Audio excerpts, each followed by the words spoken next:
Hi, I'm Martha, and my co-presenter here is Debbie Flickinger, and we want to welcome you to our presentation. We're here to have a conversation about consciousness through the lens of Debbie's work in caring sustainability and social justice. And of course, I bring earth-based spirituality and cross-cultural shamanic practices into the mix. The dialogue is designed to look at possibilities. In these uncertain times, communities and organizations must have the courage to meet each other where they are in the moment that are created for an elevated consciousness when there is a place for everyone at the table. Looking at consciousness through a caring sustainability lens gives us the opportunity to understand social justice with a deeper and more contemplative awareness. Debbie? Thank you, Martha. Before we get started, I just want to have a short centering and grounding exercise. So everyone, please put everything down and find the most relaxed position that you find in your chair. Close your eyes and take a deep breath to release all the stress and the tension that you may feel in your body. Let go of everything. Take in another deep breath.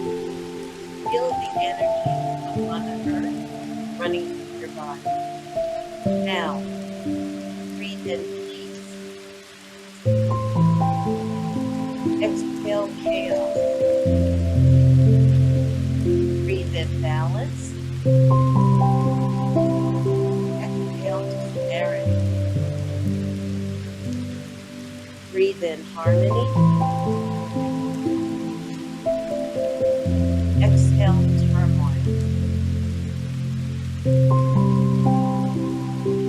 Breathe in peace, balance, and harmony.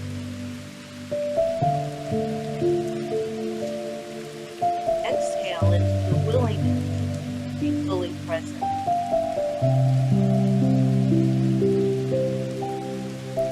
Take time to slowly come back into our space, re-energized and ready to participate.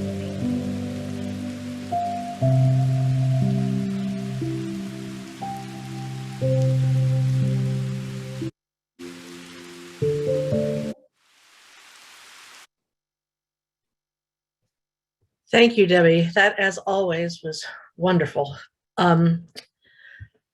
So the purpose of our conversation today is to awaken the whole of our minds, bodies, and spirits, and in turn expand our consciousness through the question, how can we bring caring sustainability and indigenous wisdom traditions to the table when approaching issues of social justice and where everyone has a voice, regardless of cultural or racial background? Our intention is to tap into the future of consciousness that has been there all along, but has not yet been fully realized.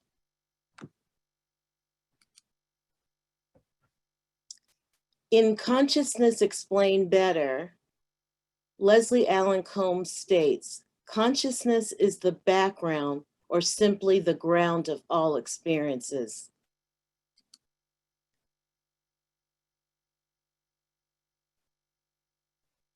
Caring sustainability is a caring consciousness that reconnects self, others, and nature with the desired outcome of balance and harmony. Looking at consciousness through a caring sustainability lens allows one to utilize caring when approaching social justice issues, hence raising one's consciousness to be able to listen deeply and respond thoughtfully. Martha? The elevation of consciousness is found in most, if not all, indigenous cultures. The drum is the heartbeat throughout indigenous ways of knowing and is used to elevate consciousness. Brad Keeney says that in his book, Shaking Medicine, that both deep meditative states and ecstatic states are not separate. They coalesce as part of the healing of the mind, body, and spirit. So now that we're centered and grounded, let's awaken a different part of our consciousness. So I hope this doesn't reverberate, but get comfortable again in your chairs and listen carefully to the drum and see where your heart goes now.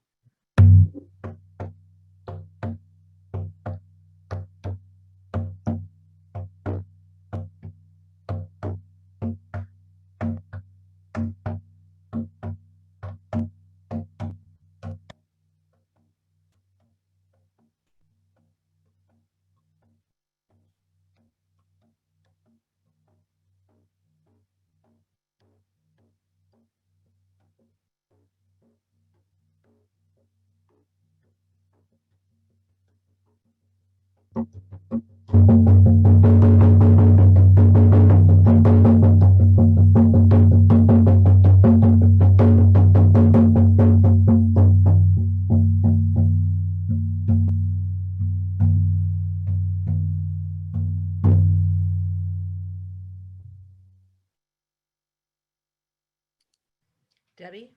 Oh, Martha, that was really great. Rob Hopkins posits that what if questions are a place where we can create a space to hold, and questions are the beginning. So it's what if before discussing issues of social justice, one raise the consciousness of everyone at the table through meditation, drumming, or prayer.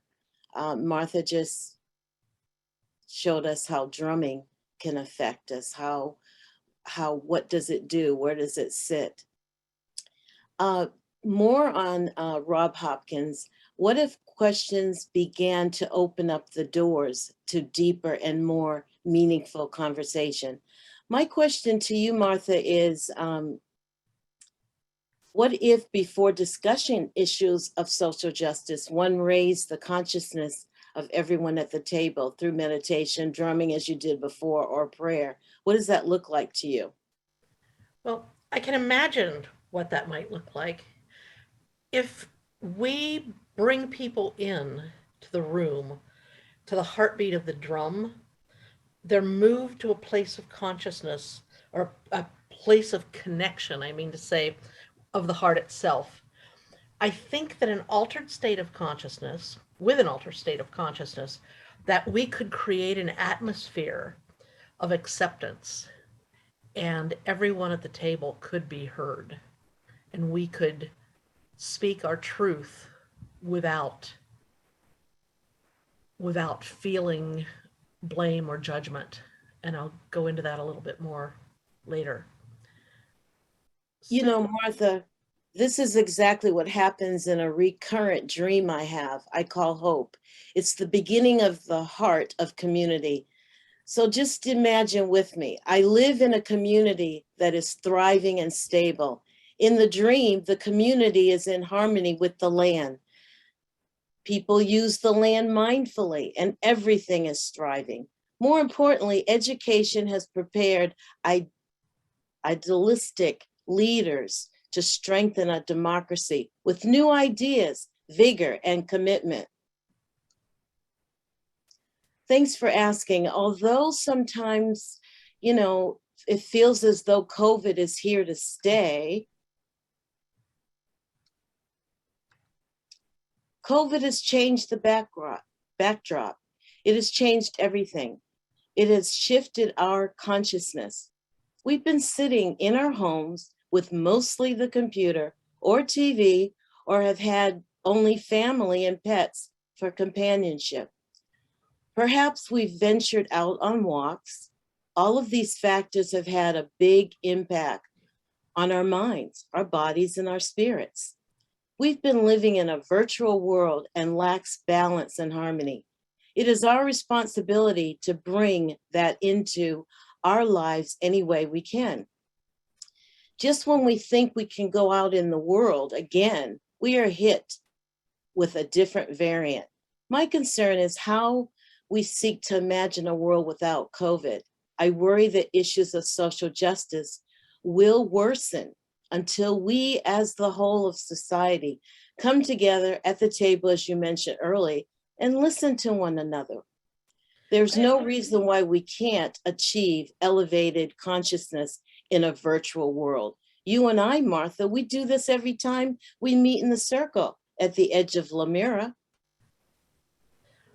I agree, Debbie. At this moment, it's hard to see how people on a global level will solve anything without caring and heart, as I'm sure you do.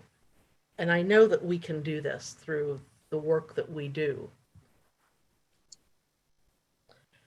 So it is up to us, once again, to walk within a higher state of awareness or consciousness in order to bring about change and transformation. We believe that looking at indigenous ways of being and practices through the lens of caring sustainability will bring us closer to a world in which the acceptance of all people is a recognized way of life.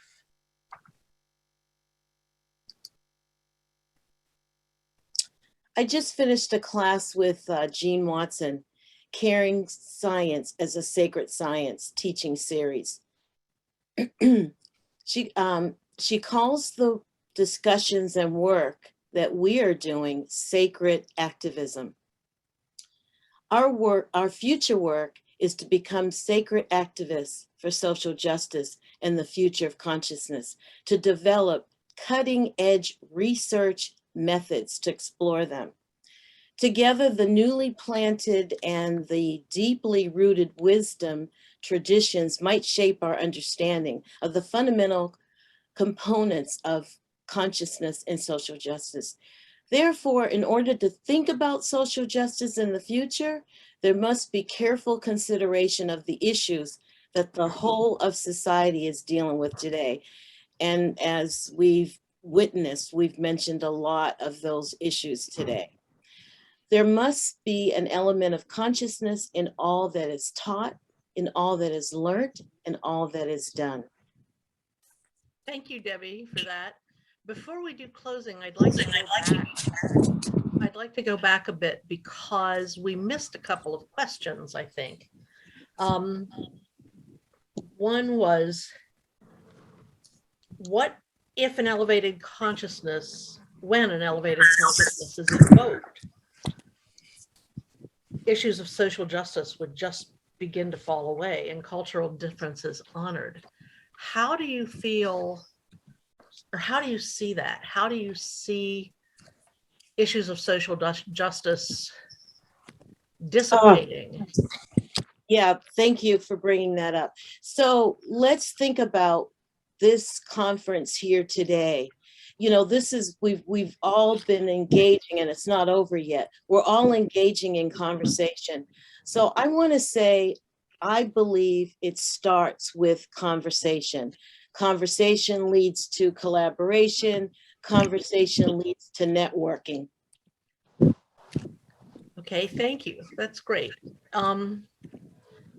So I also wanted to address the question, what happens when we recall the memory that consciousness lies within our mind and body as well as our soul, as well as our mind.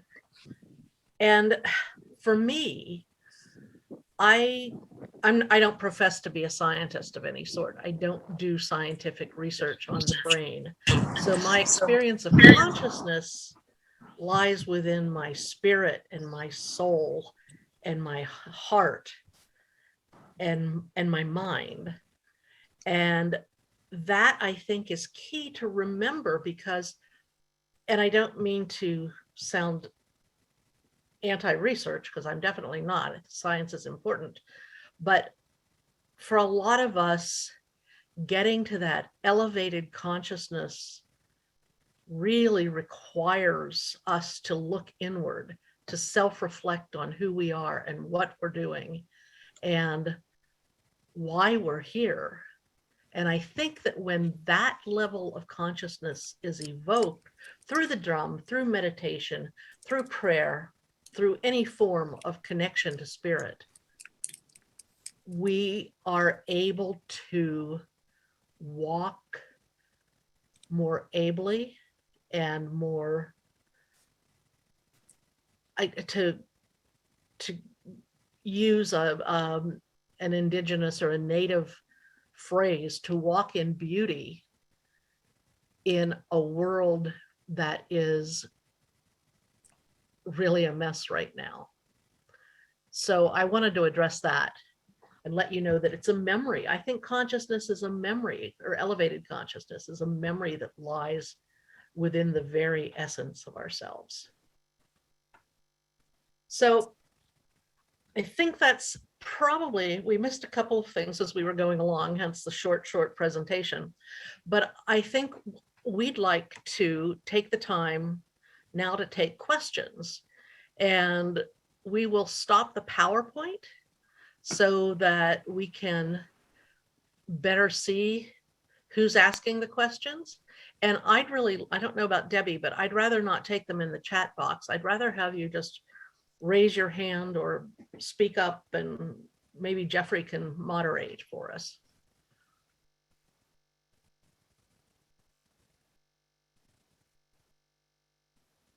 No question. All right, sounds great. Okay. Let's see what we've got here. Anyone have any questions? You can just unmute yourself if you'd like, or there's a raise hand function as well.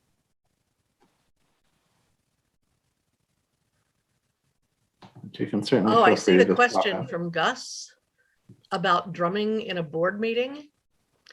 A friend of mine, James Wanless, who has a doctorate in, of all things, political science from Columbia,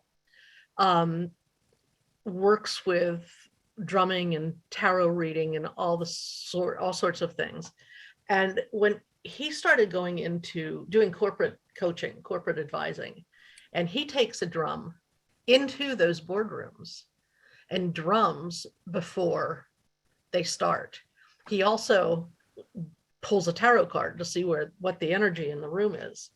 But the drumming is important, and I believe that it works very nicely in that corporate or boardroom sort of situation. So thanks for asking that.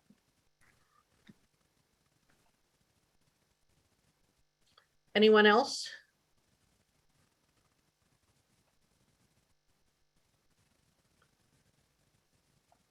Oh, come on, you must have questions. Right, and again, you can just pop in. Yeah. It's certainly fine. Martha, can I ask, what would your definition of social justice be? Because in order to sort of bring these together, we need obviously a clear agreement, Clear definition of what social it is justice that we are working towards. Because unless we can bring everyone together on an agreed future plan, then how can we work towards it? Well, Debbie is the one who's been teaching social justice issues and engaging differences. And so I'm going to let her answer that question. So social justice is, it's constantly evolving.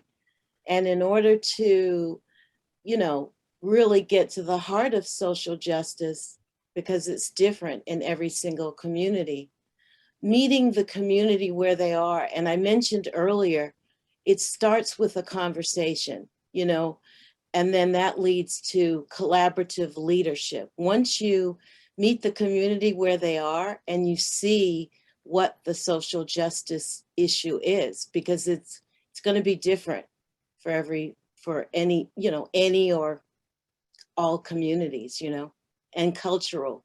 So yeah, it's a great question, because that's the first question I ask my students. What does social justice mean to you?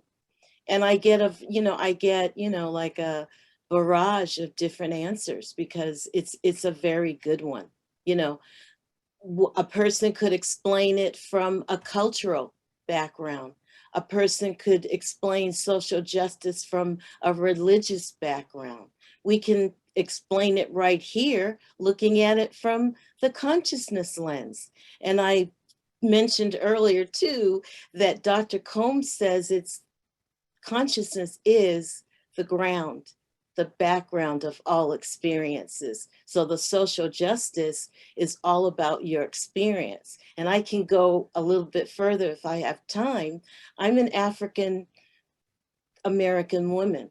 I tell you this, I go into, Macy's and I'm followed all around the store. That's an example of a social justice issue. Here's the crazy thing, you all. I get to the register and there's nobody there to ring my item up. And what does that say? They're setting me up.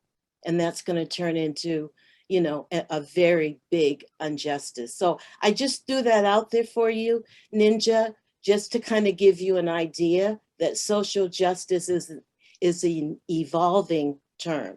So thank you for that question. I hope that I helped enlighten you a little bit today. So Dave, I'm going to tag on to that and say that for me, social justice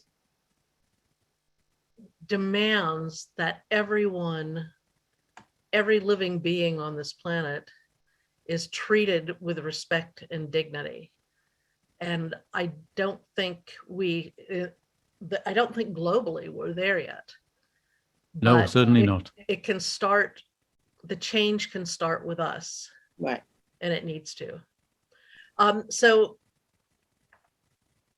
Ken Walker asks, where does one go to learn and participate in indigenous spiritual practices? Well, unfortunately, a lot of the universities that had departments that had or that taught cross-cultural shamanism or earth-based spirituality have dropped them, which I think is really unfortunate because they are so important for all of us living in today's world to understand. I teach cross-cultural shamanism. I've taught at JFK, and I also teach it privately, and I sometimes do workshops. And so if you want to contact me through my email, please feel free to do that, and we can have a conversation about it. Patrice, I think, or I'm sorry, Alethea mentioned the work of Andrew Harvey. He's a good one to look at. And also, I would say the work of Joanna Macy, who still does workshops and teaches classes. So there are those possibilities all over the place. I also, through my organization, which is called the Edge of Lemuria, do full moon and dark moon circles. So, and that involves a lot of inner work. Okay, so what else do we have here? I've kind of lost my place. Martha, there's a shadow question that I would like you to consider. It's about from Marcus Anthony. He says, do you see shadow work as important to social justice? And do you encourage others to do shadow work in this regard as opposed to identifying upon opposing forces? So maybe this is you and I answering this question, because from my experience, when I teach engaging difference, I know that we're all coming into that class with biases. And I go back to one of Dr. Jean Watson's processes in the caring science theory. Number 5, it's to listen to one, intentively and not judge. Of course, I'm paraphrasing that. But when we come in with that open heart, as we mentioned earlier in other discussions, it's all about the heart. It's, the heart and the brain, they work together as one pulse. Martha, do you want to say more on that? Yeah, I think shadow work is really important because we all have to look inward and see where the shadow lies, so to speak. We pulling our shadow out of that darkness and into the light is really important, because if we don't look at our own shadows, we can't really heal. Does that make sense? Does that help, Marcus? I'm going to hope that it does, but yes, I think it's really truly important. Somebody else had a question about feminine consciousness, and I can't find it now. But how does, oh, I wish I could find a question. Whoever asked the question about feminine consciousness in this work, would you please unmute yourself and ask it?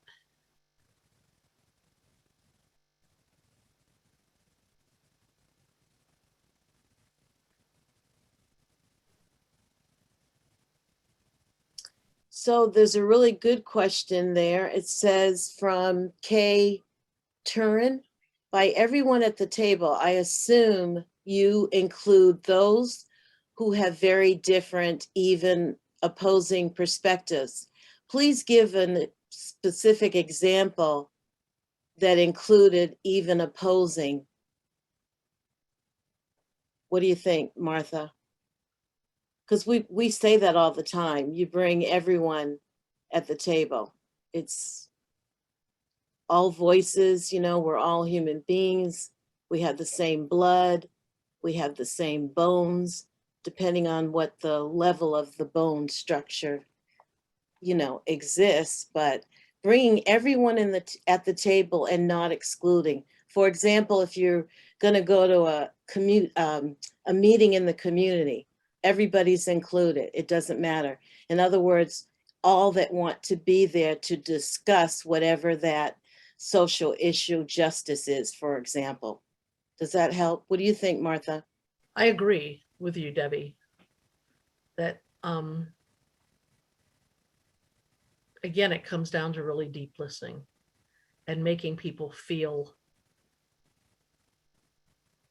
heard, comfortable and heard. I found that, I'm sorry, I was looking for the question about the divine feminine in consciousness. What's the role of divine feminine consciousness and leadership to bring new practices into the business world? Well, I think the divine feminine relates back to the panel with Elizabeth and Debbie and Alethea and feminine consciousness. And that, to me, is the ability to be receptive and accepting to everyone in that room, at that table. It's important to be inclusive.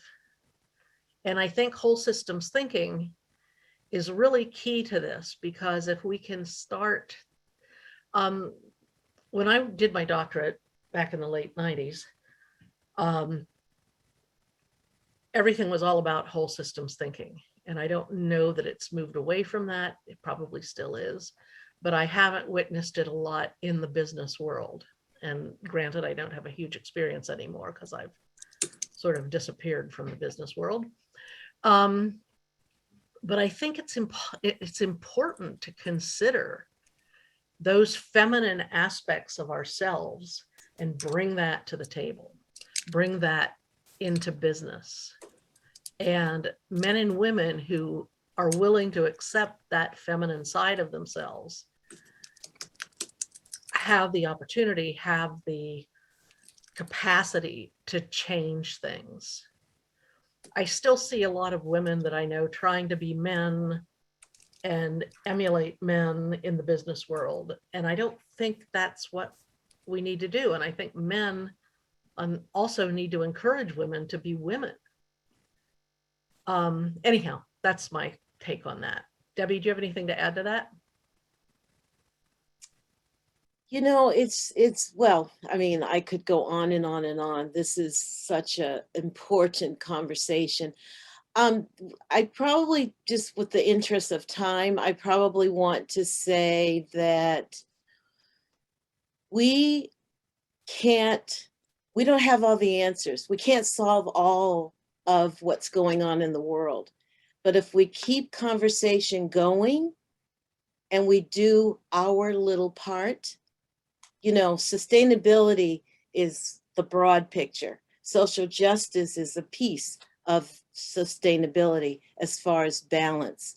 So for me, again, I can't solve all things, but I can recycle and I can compost. You know, I'm just saying, if we each take something small that we have a passion about, I believe things will change. Remember the dream I talked about earlier that I call hope? I have that recurrent dream. And they say that some people believe that dreams are the realness that's going on. So there's messages in our dreams. Anyway, I could go on and on and on, and I've enjoyed I'd like it to answer today. one more question, which is vitally important here. It's from Jenny Simon. Really quickly, Martha, you guys are over by And a it couple talks minutes. about cultural appropriation with drumming. And Right. I'd like to remind everybody that even white people were indigenous at one time. And I practice mostly Celtic shamanism and use those techniques, which are basically the same as Native American, which are basically the same as African American. It's all, or African, it's all tied together. Yeah. And so, no, I do not feel it's cultural appropriation.